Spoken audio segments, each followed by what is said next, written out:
Ethiopia is, maybe if I use one word, horrific, very horrific.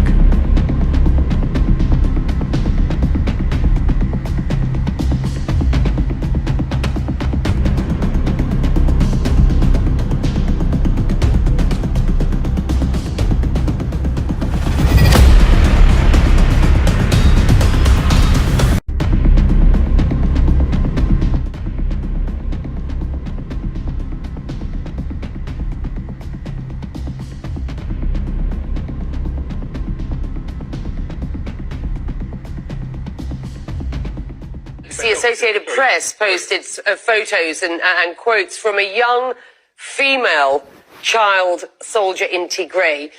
These subsequently ran in the New York Times, not in your piece, I hasten to add. And in response, in a statement provided to CNN, Ethiopia's government spokesman said, and I quote, "There is a deafening silence by the international media to call out a spade, and hold to account the TPLF group, the exploitation of young children for political purposes and use as a human shield in active combat, remaining unaddressed by media."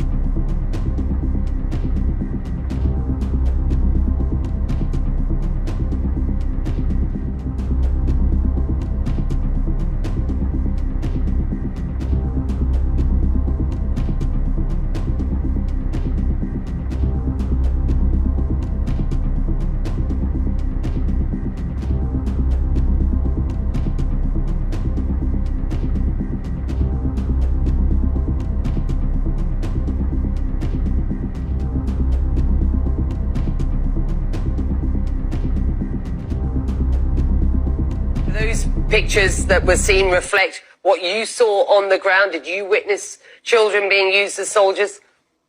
Yeah, I saw in the areas where I was, I did see children carrying weapons. I've posted pictures showing that. And as we know, the recruitment of child soldiers is a war crime under the International Criminal Court.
You covered the line. Free all prisoners! Free all prisoners!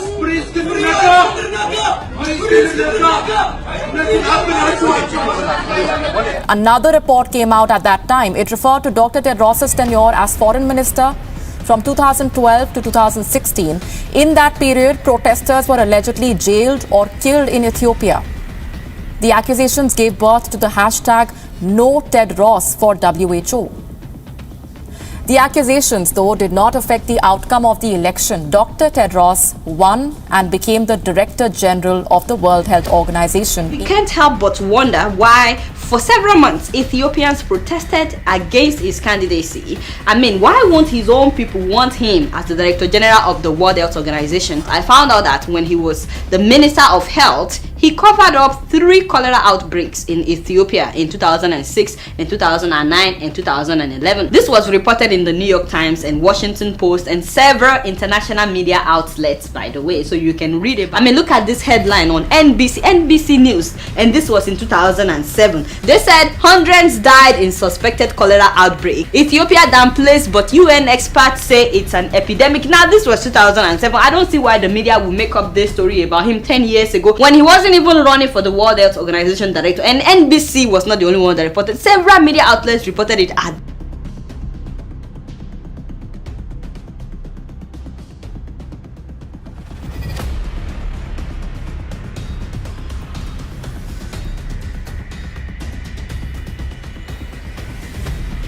Let me ask you this. In the last elections, just in May, your party won every single seat, more than 500 seats in the parliament. In other words, you won 100% of the vote. Explain how you will work on your democracy to enable opposition, legitimate opposition, to have a fighting chance in civil society. No, from the polling stations that we have competed, we didn't lose. But we have that for 7 seats. Some of them were won by other parties, although they are friendly to us, but they're not the same party. For democracy, you need institutions, you need tradition, changes in tradition and culture, you need education.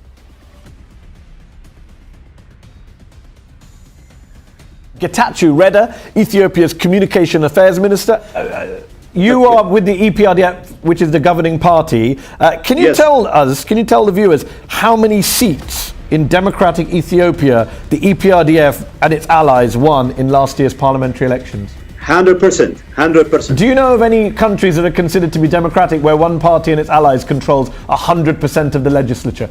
At the risk of sounding stupid, I would tell you we have an electoral system which awards seats on a first-past-the-post basis. So, I mean, nobody would accuse the British system of being undemocratic, but they have that system.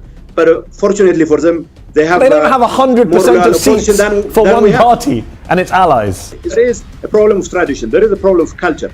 We have a government which is trying to change the tradition of a country that has been around for thousands of years, if you will. As you know, for democracy, you need institutions, you need tradition, changes in tradition and culture.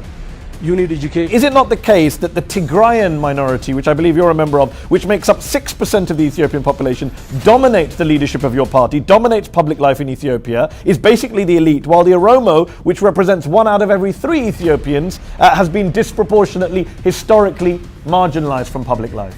Is that not fair? This is not true, because this is not true. Simply because it's been repeated ad nauseum doesn't make it true. Okay, Lencho. The EPRDF, the TPLF control the foreign ministry, control the defense, control the securities, and control all key government positions. There is no question that this is a Tigrayan controlled government. They have to open up. They must open the political space. Otherwise, Ethiopia is sitting on a time bomb. Foreign Minister, as you know, many people in the democratic world look also at the treatment of journalists, and your record has not been good. And President Obama said Ethiopia cannot unleash the full potential of its people if it jails journalists and restricts legitimate opposition groups. So yes, you have released about 5 or so bloggers before the president arrived. Can you assure us and the other journalists that they will be released? First of all, what I would like to say is we haven't jailed any journalist because he or she is a journalist. We follow our rules.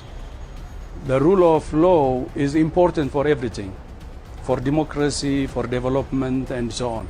So nobody can be above the law, whether he or she is a journalist, a politician, a lawyer, or whatever. So when they trespass the rule of the country, they will be in trouble. Otherwise, if they respect the rules of the country, nobody can touch them.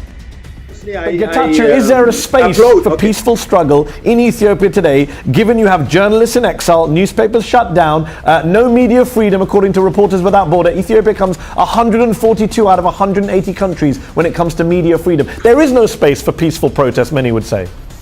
Well, look, my friend, whatever the superlatives there, what we believe is there is a space. We have problems here and there, like The journalists say, and so do human rights agree, that in fact you use this idea of, collaborating with terrorists or violating the laws when in fact they're just trying to maybe criticize the government or root out corruption, as has happened with one young journalist who explained to us why they were arrested. Just listen for a moment.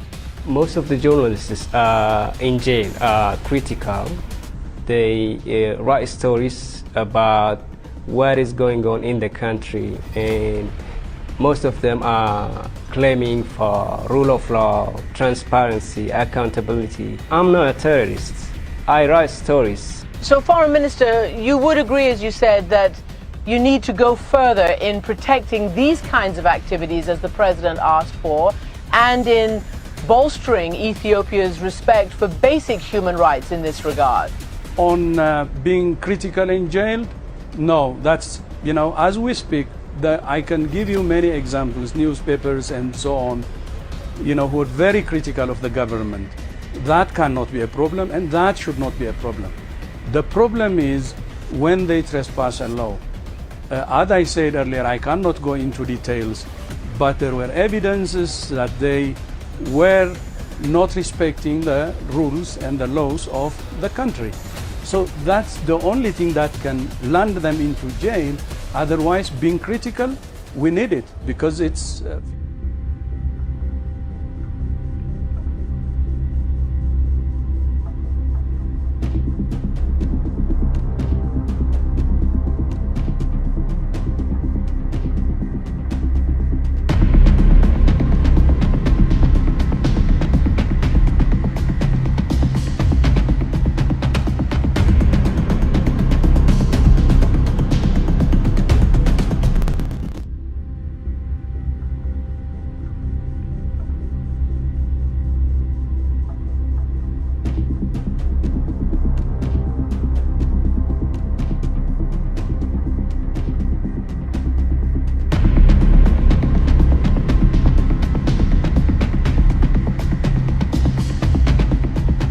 Ethiopia has essentially been under one-party government for more than 20 years now. Political opposition members are being jailed and tortured. Journalists are getting arrested, charged with terrorism, put in jail for many years. In Ethiopia, the main prison is divided into different zones, from Zone 1 to Zone 8.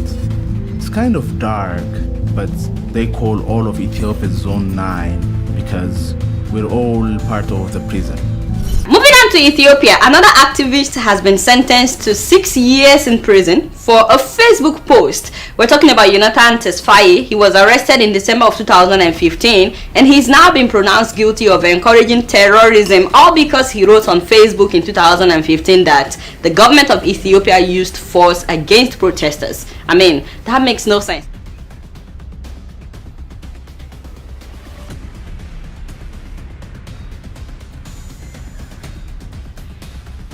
Thank you very much, Dr. Tedros, for your presentation. My question, which is based on your presentation this morning, essentially, I would like to indicate that notwithstanding your claim to be a candidate from a developing country, in my view, you have seemed to have espoused an agenda that is very much aligned with priorities of the North, such as approaching global health through a security lens, treating universality through a concept of coverage, not of a universal health system. You see WHO as an implementer of international health regulation, not as a standard-setting body. You focus on fragile states and hard-to-reach settings, but with very little clarity on the WHO mission in terms of a development agenda. So how can we translate your views in terms of a development candidate? Thank you. Sorry, but the question is not clear. Can you clarify, if I may ask? Sorry. How can you better explain your claim of being a candidate from the South, a development agenda candidate?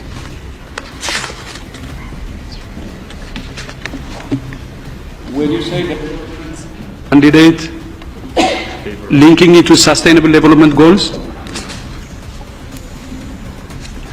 Well, the rules to have a dialogue, but Can I possibly try and clarify the question? Why so many Ethiopians now see the World Health Organization as less credible because they completely ignored all the reports about this man.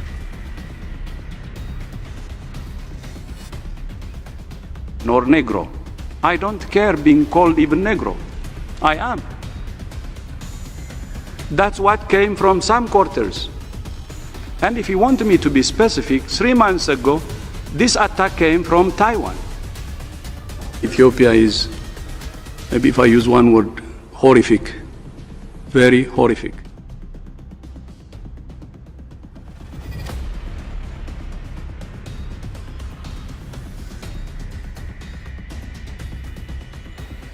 The Chinese government is to be congratulated for the extraordinary measures it has taken to contain the outbreak. China is actually setting a new standard for outbreak response, and it's not an exaggeration. I was so impressed in my meeting with President Xi at his detailed knowledge of the outbreak. There is no reason for measures that unnecessarily interfere with international travel and trade. Wuhan reported no new cases for the first time since the outbreak started. Wuhan provides hope for the rest of the world that even the most severe situation can be turned around.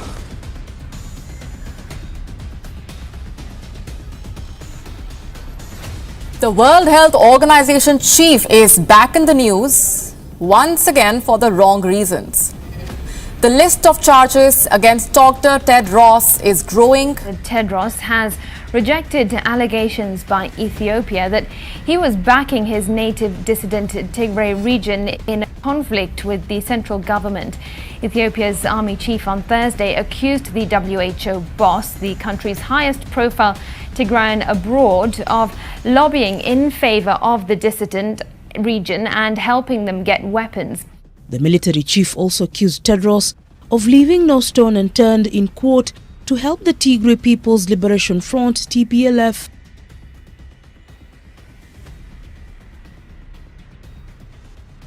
Starting with the latest coming in from Ethiopia, a new report, a shocking one, by Amnesty International has shed light on the horrific war crimes carried out by the Tigrayan rebels in Ethiopia. This includes sexual and physical assault on several women. The report says that Tigrayan rebels raped, robbed and beat up several women during an attack on a town in Ethiopia's Amhara region.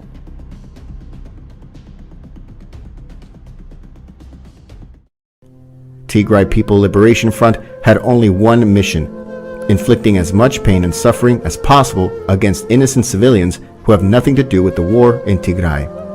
Rule of engagement was clear: kill, rape, loot, and destroy.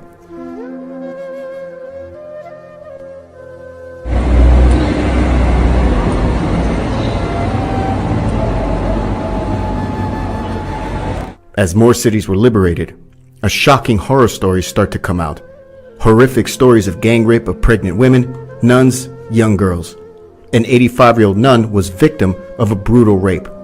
Some of them were raped in front of their children. Many women committed suicide. Unspeakable loss, suffering, and grief that would last for generations. Mass graves were also discovered.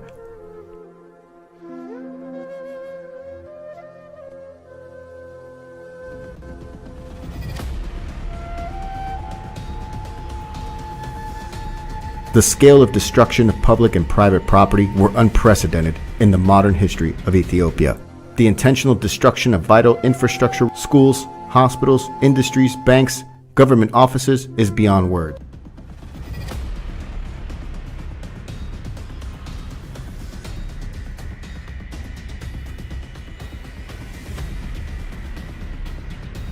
Medical equipment, including ultrasound machines and monitors, had been deliberately smashed and vandalized to render them non-functional. Ambulances, medical supplies, and equipment looted. Now, we estimate over 7 million Afars and Amaras don't have access to basic healthcare services. Our viewers should understand, these civilians had nothing to do with what happened in Tigray. They just happened to be Amara or Afar. Their only crime. From Tigray, this crisis affects me personally. Aid across Tigray, in Tigray, more than needs in Tigray.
The deafening silence of World Health Organization Chief Tedros Adhanom was not surprising.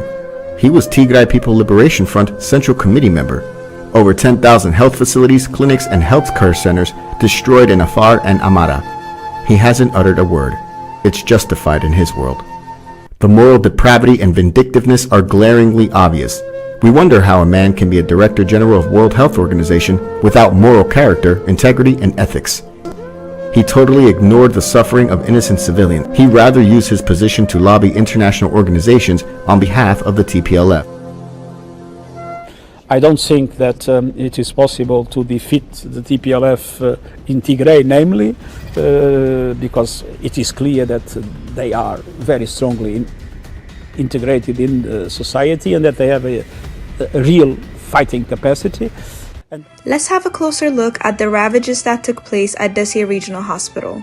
This hospital is located in Dessie, a town in south of Wollo zone of the Amhara region. The hospital serves as many as 10 million patients within a year. Residents within the Amhara and Afar region rely on this hospital for preventative, diagnostic, and surgical treatments. According to the medical director of Dessie Regional Hospital, Dr. Haymanot Ayala, the overall damage of the hospital sustained is estimated to be greater than 80%. This could mean greater than 8 million people will be directly affected by the damage that was caused by TPLF. Out of the 8 million, more than 5 million people are in danger of losing their life due to lack of medicine, diagnostic, and operative services. For instance, the ICU and surgical facility, all ventilator, defibrillation, CT scans, X-ray machine, surgical operative tables, laboratory equipment, surgical instruments, sterilizers, drapes, gowns, gloves are all 100% damaged. This means all elective and urgent surgical operations are currently suspended. Without these items, critically ill patients will most likely die. The plastic surgery department, neurosurgery, orthopedic surgery, trauma surgery units are all completely destroyed. This means treatment for war victim and other traumas, including skin graft transplant for severe burns, are suspended. The maternity unit is completely decimated. TPLF destroyed all ultrasounds, Dopplers, and other necessary equipment purposefully to ensure that Amhara and Afar mothers do not give birth safely. Adding insult to the injury, TPLF intentionally cut the power of medical and pharmaceutical supply storage, and as a result, over 2.6 billion birr or $53 million worth of temperature-sensitive medicine and vaccine are completely destroyed.